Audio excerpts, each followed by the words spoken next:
Сәлем барлықтарыңызға. Бүгін мен кешкі асқа орамандан дайындаған болатынмын. Қажетті өнімдерді описаниеге қалдырамын.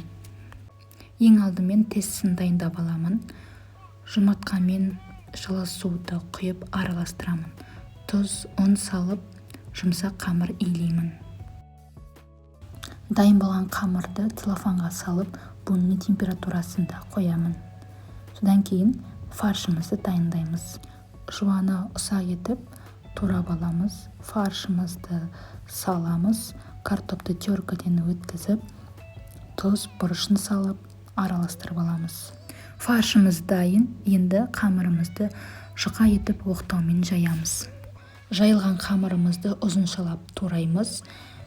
Үстіне фаршын салып, видеода көрсетілгендей етіп орап шығамыз.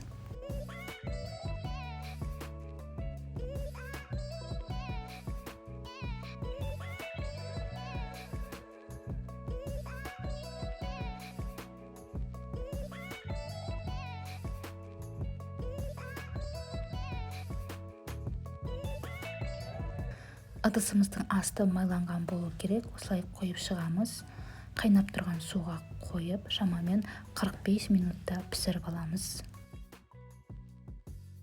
Біздің ораман нанымыз пісті. Үстіне майонез, болмаса подлива дайындасаңыздар болады.